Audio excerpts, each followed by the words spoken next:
What is going on, Movie Meals? Movie Meals, we watched the making of WandaVision documentary. We're going to review that here real quick.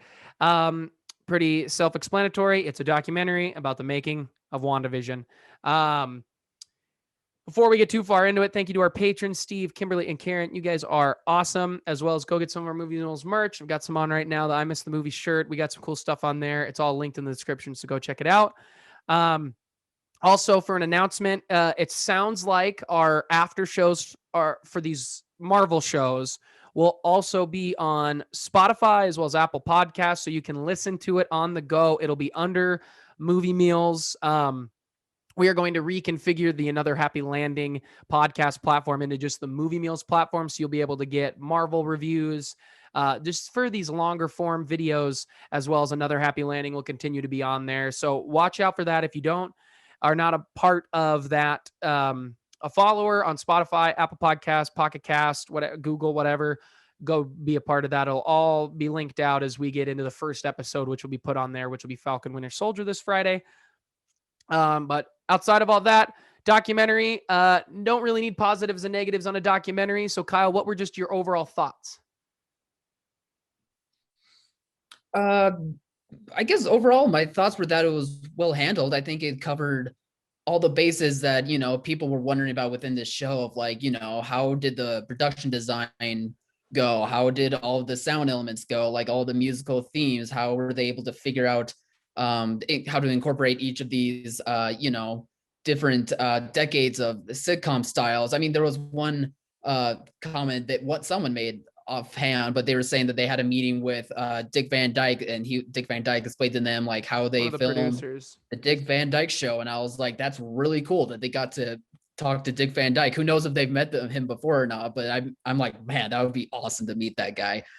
So it was just really cool to be able to see like the inner workings of how a big machine such as this is able to be handled. And it just really goes to show like there is so much that goes into the makings of these movies. And in a way, like it's just a reminder of like, we see the finished project and it's easy for us to criticize and, to have debates and have theories and all this stuff and just, throw it over our shoulder once it's all said and done. But after seeing the documentary, it really makes you appreciate like how hard these people are working, because they always want to have, the best product made, not just for, MCU movies, for almost every movie in general. So it just was like appreciation of like, oh yeah, this is, movies are hard. Like all this stuff is hard to make. And it's just incredible that people can be on the same page and have like the same amount of passion into making all this work so well.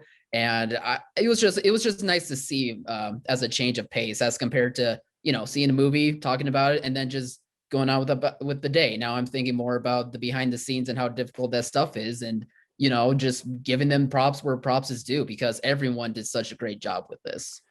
I loved the stuff about the sitcoms with the Dick Van Dyke Show, as well as, them bringing in a live studio audience, and the way they shot it is just really cool and interesting. And the way Paul Bettany and Elizabeth Olsen talked about how they're getting off stage and fumbling around, like Catherine Hahn and him would bump into each other and they'd fumble props. They have to pick it up and like hurry. And it's old school theater. And they kept saying that a lot. And as somebody who loves the theater, that warms my heart, because you could feel that on screen. And I think they did a good job. And then I really enjoyed the visual effects conversation too, with how they deal with Vision, how they needed to make him now blue instead of purple for certain reasons, and how it amped up the black and white. And it was just really interesting. I really like these inside looks that Disney is starting to do. It's something that George Lucas did a lot with the prequels, and I wish companies did more, where they made a full documentary. Disney did it for the Star Wars films.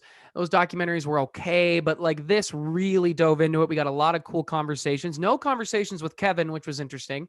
But I think that's because he's busy making Star Wars. But I think you learned a lot, and it was just really, really interesting. If you enjoyed the show, I highly recommend checking this documentary out when they put them out for all of the shows, because it's just so cool to see the difference differences they do. I mean, for watching the Mandalorian documentary and how they shot that, which is in brand new technology that Jon Favreau basically invented with the guys at ILM, to then go over to this, we talk about the detail of, hey, we're going to put this in here, or the music. When they talked about the music and they had the creators who wrote Frozen on there, who wrote all this music, they're talking about and they're playing the differences on video. It's just, it was so cool to see as somebody who loves cinema being made. You know, I've made movies before, real crappy short films, but it's just so cool to see that kind of stuff. It really brings a lot of warmth to your heart, I think. Yeah. Do you have any other thoughts on the documentary, or is that it for our super fast review here?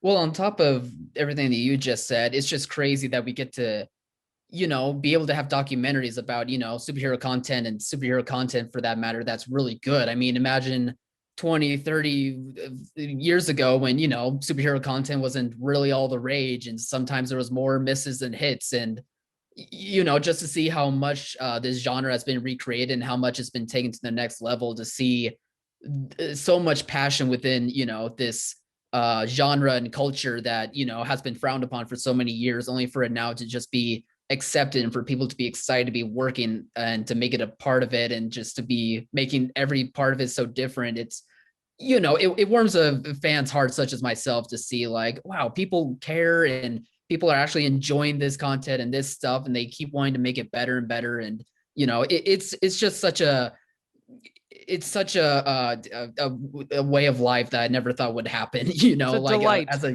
What was that? It's a delight. It is purely delightful. Exactly. Mm-hmm. You nailed it. Yeah, no, I'm with you. It's so cool seeing the things we love continue to be in the culture amped up. You get not only now, you get Elizabeth Olsen talking about the costumes and talking about the comics to now, and it was awesome. It was very fun. It was interesting. I highly recommend it. So guys, if you've watched the documentary, comment below what were your thoughts. Please go become a member of our Patreon like so many others have. And thank you to those who have, as well as get some of our merch. We got great stuff on there. Some summer line coming as summer is creeping up. Thank goodness. Both of us here are one shot down vaccinated. So we are ramped up to get back to the movies and to get summer here. So can't wait. Guys, do all that great stuff. As always, thank you for watching, Mom. See you guys.